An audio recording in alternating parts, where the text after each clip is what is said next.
इराकमध्ये सामूहिक संहाराची शस्त्र आहेत असा कांगावा करून अमेरिकेने इराकवर हल्ला केला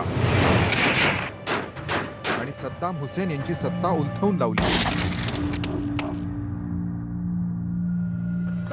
अमेरिकेच्या या उद्दामपणामुळे स्थानिकांमध्ये असंतोष धगधगू लागला आणि त्याचाच फायदा घेतला अल कायदाने। अल कायदा सोबतच तिथे एक नवी संघटना रुजत होती। तिचा म्होरक्या होता अबू बकर अल बगदादी।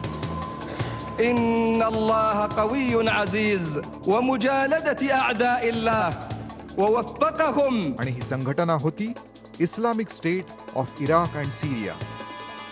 2011 हे साल या संघटनेसाठी महत्त्वाचं होतं। एकीकडे इराकमधल्या अमेरिकन फौजा मायदेशी परतल्या आणि दुसरीकडे अमेरिकेनेच अल कायदाचा म्होरक्या ओसामा बिन लादेन याला पाकिस्तानात ठार केलं।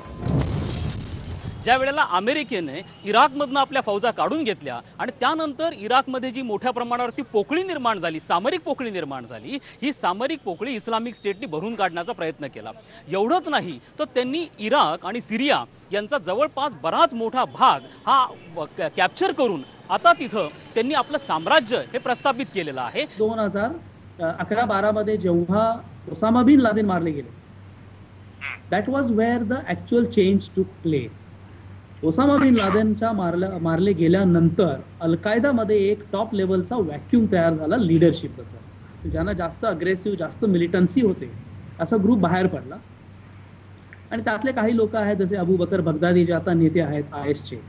तर हे 2012च्या आसपास हे सगळं सुरू झालं ओसामा बिन लादेनच्या हत्येनंतर। अनुकूल परिस्थितीत आयसिस हातपाय पसरू लागलं, पण ही अतिरेकी संघटना वेगळी होती। जिथे अल कायदाला अमेरिकेचा बदला घ्यायचा होता, तिथे आयसिसला मात्र इस्लामचं राज्य स्थापन करायचं होतं आणि तसं आयसिसने केलंही। इराक आणि सीरियाच्या उत्तरेतल्या भागात इस्लामिक स्टेटची स्थापना झाली।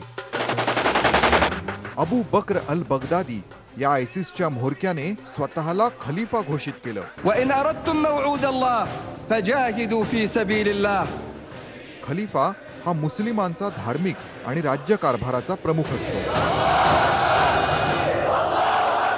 मोठी स्ट्रॅटेजिक प्लॅनिंग जर केलं ISने, ते म्हणजे मागच्या वर्षी जेव्हा त्यांनी खलिफेट डिक्लेअर केलं, that was the biggest strategy they used आणि that somewhere it seems has clicked.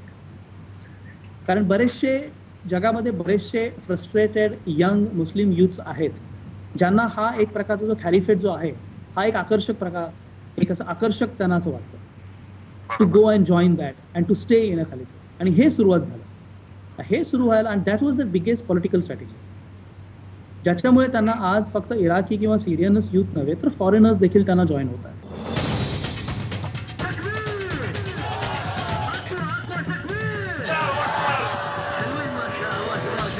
ISIS ही अतिशय कडवी सुन्नी मुस्लिमांची संघटना आहे।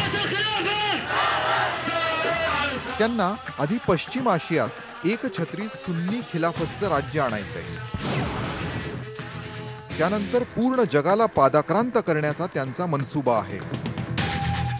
अल बगदादी ज्यावेळी इस्लामचं राज्य स्थापन करतो त्या अर्थी तत्वतः ते राज्य इस्लामपुरतं मर्यादित राहता सगळं जग इस्लामीकरण करणं असा त्याचा अर्थ असतो आणि हे त्यांचं ध्येय आहे आणि ह्यामुळे ते जिथे जिथे ताकद आहे तिकडे तिकडे ते पसरतील। त्यांना खिलाफत स्थापन करायची आणि शरिया लॉ आणायचं आहे, तर त्यांना संपूर्ण जो मुस्लिम डॉमिनेटेड एरिया आहे किंवा इस्लामिक डॉमिनेटेड एरिया म्हणू आपण, त्या एरियामध्ये त्यांना स्वतःचं आधिपत्य गाजवायचं आहे आणि त्याच्यासाठी त्यांना एकच वाटतंय की अमेरिका आणि NATO फोर्सेस म्हणा किंवा त्यांचे अलाइड फोर्सेस म्हणा यांचा जोपर्यंत ते बिमोड करत नाहीत तोपर्यंत त्यांचं तिथं आधिपत्य येणार नाही। म्हणजे थोडंसं जर आपण कम्पेअर करायचं झालं तर तालिबानचं जसं झालं होतं 2001च्या आधी फक्त 3च राष्ट्रांनी अफगाणिस्तानमध्ये तालिबानला परमिशन दिली होती, तर तालिबानचं एक वर्चस्व झालं होतं। म्हणजे ज्याला आपण एक नॉन स्टेट ॲक्टर म्हणतो, तो नॉन स्टेट ॲक्टर ॲक्च्युअली एक स्टेट कंट्रोल करत होता। आयसिसचा तसा एम आहे। आयसिस ही सगळ्यात श्रीमंत अतिरेकी संघटना आहे। इराकमध्ये जम बसवून आता या संघटनेने राज्यकारभार चालवायला सुरुवात केली आहे। आता ते कर गोळा करतात आणि तेल विकून युद्धाला रसद पुरवतात. आयसिसला सौदी सारखे सुन्नी राष्ट्र छुप्या मार्गाने मदत करतात.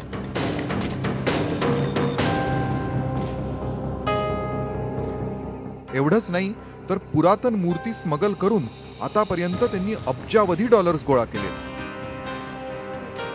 आता हे एक मोठं राज्य बनलेलं आहे, त्यांचे बँक अकाउंट्स आहेत, त्यांची स्टँडिंग आर्मी आहे, जवळपास $2.5 बिलियन एवढा प्रचंड संपत्ती त्यांच्या अकाउंटमध्ये आहे आणि जवळपास 10,000 स्टँडिंग सोर्सेस किंवा फोर्स हे त्यांच्याकडे आहेत. ऑन ग्राउंडच बरीचशी शस्त्रास्त्र उपलब्ध आहेत, कारण नॅटो फोर्सेस, अमेरिकन फोर्सेस बराच काळ तिथे कार्यरत होत्या. त्याच्यामुळे काही ना काहीतरी अशा गोष्टी झालेल्या आहेत की ज्याच्यात शस्त्रास्त्रांचा जो काही पुरवठा होत होता नॅटो फोर्सेससाठी, कुठे ना कुठेतरी टेररिस्ट ऑर्गनायझेशन्सनी त्याच्यावरती पण हल्ला करून काही चोरलेली आहेत शस्त्रास्त्र. तुम्ही जेव्हा एक प्रकारचं रिजन डेव्हलप करता अंडर द नेम ऑफ हॅलिफेट, मग त्यावेळेला तुम्ही त्या रिजनचा कम्प्लीट कंट्रोल तुमच्या हातात असतो. मग त्याचे रिसोर्सेस, त्याची लोक, त्याचं उत्पन्न, त्या रिजनचं हे सगळं तुमच्या कंट्रोलमध्ये येतं. So you start getting money also from that region. You start imposing your own taxes, you start imposing your own rules and regulations, your own judicial systems. मग तुम्ही कम्प्लीट एक भागच चालवता, एक सेमी गव्हर्नमेंट ऑटोनॉमस रिजनच असं तुम्ही सुरुवात करता चालवायला. तर त्याचे रिसोर्सेस तुम्हाला अवेलेबल असतात. नंतरची गोष्ट, आता हे सगळे प्रदेशमध्ये थोडं बहुत ऑइल आहे.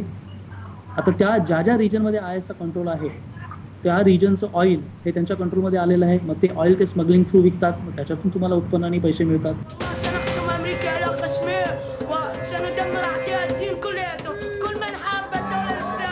खिलाफत बद्दलची ओढ, बेरोजगारी, दारिद्र्य, राजकीय अस्थिरता अशा अनेक कारणांमुळे स्थानिक तरुण आयसिसकडे आकर्षित होत आहेत. अमेरिका आणि युरोपीय देशांनी आपल्या स्वार्थासाठी गेल्या शतकात अरब जगतात खूप ढवळाढवळ केली. ती स्थानिकांना अजिबात पसंत नव्हती आणि आजही नाहीये. आता ती नाराजी आयसिसच्या रूपाने उफाळून येताना दिसतीये.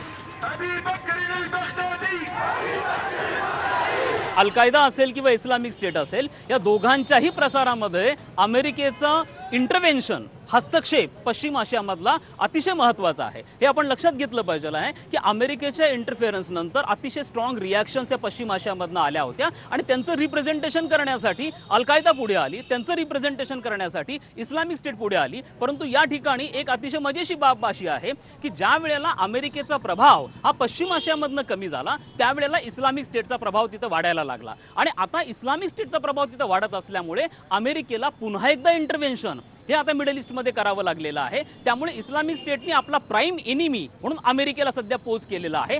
सध्या युरोप आणि अमेरिका हे त्यांचं टार्गेट आहे. ब्रॉडर स्केलवरती जर आपण विचार केला तर हा कम्प्लीट कल्चर क्लॅश आहे.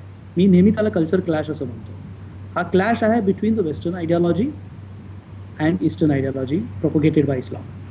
आता ह्याचं कारण कुठे आता, आणि हे आजच असं इतकं अग्रेसिव्हली बाहेर काय येते आणि मिडल ईस्टमध्येच का? मिडल ईस्टमध्ये west is so heavily involve for the last 50-60 years, led by America and UK वगैरे सगळे देशांचं इन्व्हॉल्वमेंट वेस्टमध्ये इतक्या आहेत आणि त्यांच्या बरेचशा पॉलिसीज त्यांच्या इतक्या चुकीच्या गेलेल्या आहेत. बरं, कुठचाही प्रॉब्लेम पूर्णपणे तोडगा मिळाला नाही आहे. कुठच्याही प्रॉब्लेम पिढ्यानपिढ्या गेले 50 वर्षामध्ये जर तुम्ही पाहिलं तर कुठचाही क्रिटिकल इश्यू जो मिडल ईस्टमध्ये अफेक्ट झालेल्या लोकांना आहे तो कधीच पूर्णपणे सॉल्व्ह झालेला नाही.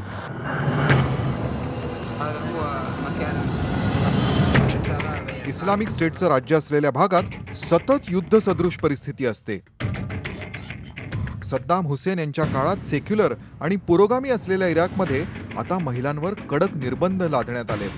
जगभरात दहशत निर्माण करण्यासाठी इथे परदेशी नागरिकांचे शिरच्छेद करण्यात येतात. मला देवाने सांगितलंय तुम्ही नालायक आहात म्हणून, मला अवताराने सांगितलं तुम्ही नालायक म्हणून, त्यांनी मला सांगितलं मारून टाका म्हणून. हे जे शॉर्टकट आहेत हे शॉर्टकट आधुनिकतेमध्ये आपण बाजूला काढले. समाजाने 17व्या, 18व्या, 19व्या शतकानंतर हे जे सगळे मानवताविरोधी अशा ज्या गोष्टी आहेत, अमानवी क्रूर अशा गोष्टी आहेत, या हलके हलके हलके हलके सामाजिक व्यवहारातून दूर काढायला सुरुवात केली. हे दूर काढणं ज्यांनी स्वीकारलं अशी काही 60-70% माणसं समाजात आहेत आणि ते आपण शांतपणे समाज चालवतो. काही माणसं अशी आहेत की जी मी असं मानेन की एकतर ती मागे पडलेली आहेत किंवा दुसरी शक्यता असे की त्यांच्यामध्ये विकृती आहेत. की त्यांना हे सगळे समाजाने आपण ठरवलेले नियम मान्यच नाहीत आणि म्हणून त्याच्यातून ते कशाचा तरी वापर करायचा म्हणजे इस्लामचा वापर करतात.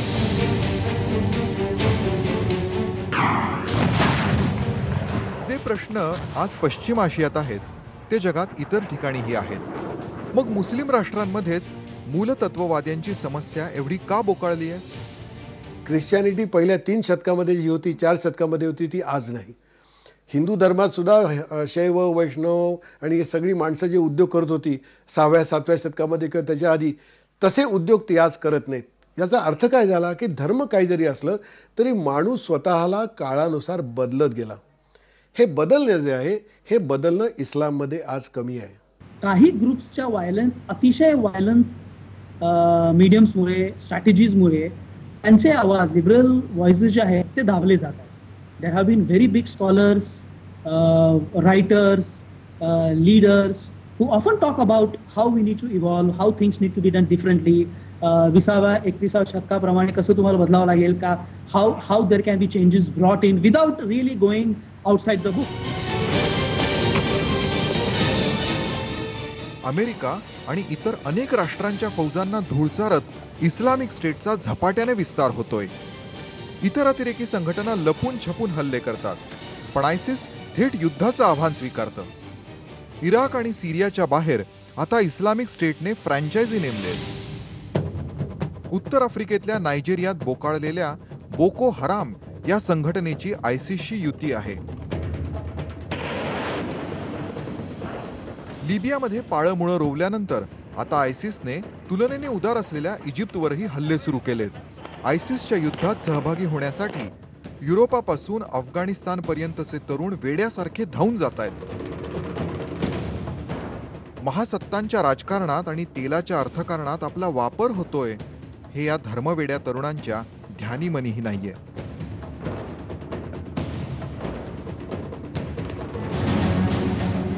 ब्रेक नंतर पाहूया भारतात का फडकवले जात आहेत आयसिसचे झेंडे आणि सोशल मीडियावरून का खेचले जात आहेत भारतीय तरुण.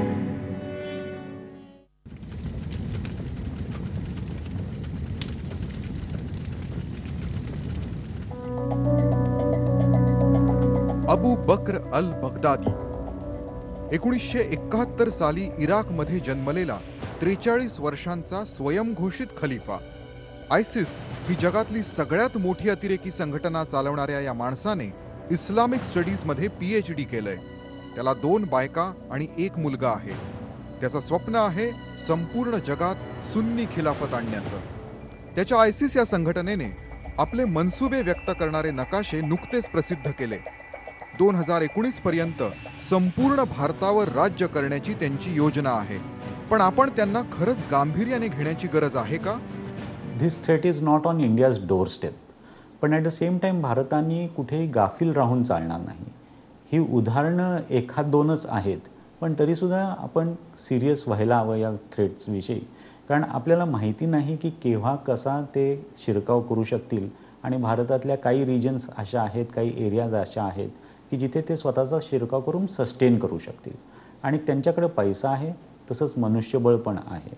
आणि त्याच्यामुळे या दोन्हीच्या बळावरती ते कदाचित भारतात सुद्धा शिरकाव करू शकतील. तर भारताला गाफील राहून चालणार नाही. आधुनिक समाजापासून, आधुनिकतेपासून दूर असणारी माणसं, अशी माणसं प्रत्येक समाजात आहेत. तशी ती मुसलमानांच्या मध्ये आहेत. ती माणसं इथे वळण्याची शक्यता आहे. पण म्हणून पूर्णच्या पूर्ण हा समाज हा असा तिकडे वळेल असं मला काही वाटत नाही.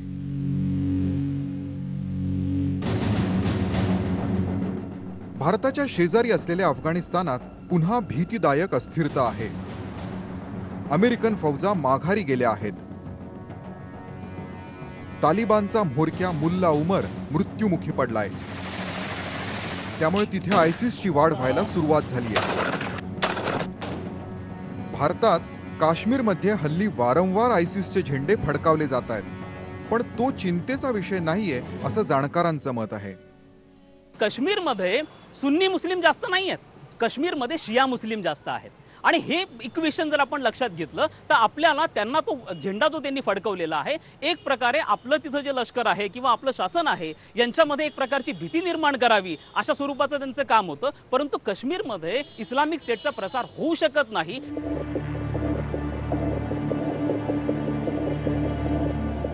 खरी काळजी आहे ती सोशल मीडियाची.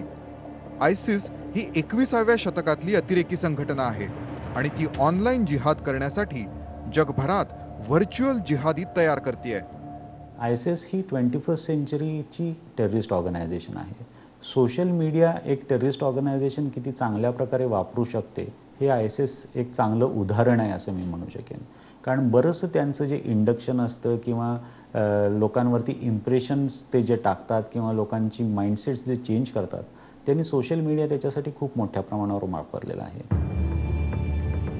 आयसिससाठी सगळ्यात लोकप्रिय ट्विटर अकाउंट भारतातून चालवलं जात होतं आणि ते चालवणारा मनसूर बिस्वास हा बंगलोरमधला सॉफ्टवेअर इंजिनियर होता. मे 2014 मध्ये कल्याणमधले 4 सुशिक्षित तरुण इराकमध्ये आयसिसच्या सैन्यात सहभागी व्हायला गेले होते. फ्रस्ट्रेशन समाजामध्ये, प्रत्येक समाजामध्ये आहे. जग बदललेलं आहे. तुम्ही त्या जगामध्ये राहता तर इतर देशांमध्ये जे असलेले प्रॉब्लेम्स आहेत ते तुमच्या देशामध्येही आहेत आणि येऊ शकतात. तर त्याची काळजी नक्कीच घ्यायला पाहिजे. केव्हा कुठची गोष्ट फ्लेअरअप होईल हे सांगता येत नाही. दुसऱ्या देशांकडून शिकणं हे जास्त प्रुडंट ठरेल rather than waiting for us to get hit and then react. भारतातनं या संघटनेला फार फार कमी प्रतिसाद आहे. हे आपण अतिशय महत्त्वाची बाब लक्षात घेतली पाहिजे. आणि याही उपर जाऊन ज्या वेळेला काही महिन्यांपूर्वी काही बोटावर मोजण्याएवढे तरुण ज्या संघटनेला जॉईन होणार होते, मुस्लिम तरुण जॉईन होणार होते, त्यावेळेला त्या तरुणांच्या आईवडिलांनी विशेषतः इंटेलिजन्स ब्युरोला रिपोर्ट केलेला आहे की आमची मुलं जॉईन होत आहेत. म्हणजे आपण हे बघतो की त्यांना सपोर्ट हा भारतातनं नाहीये. पण सध्या जरी सपोर्ट नसला तरी आपल्याला याची काळजी घेणं मात्र गरजेचं आहे. कारण it's like a slow poison. त्यामुळे आपण त्याला याचा प्रसार वाढणार नाही सोशल मीडियाच्या माध्यमातून. या संदर्भामध्ये भारताला खूप जास्त काळजी घेणं गरजेचं आहे.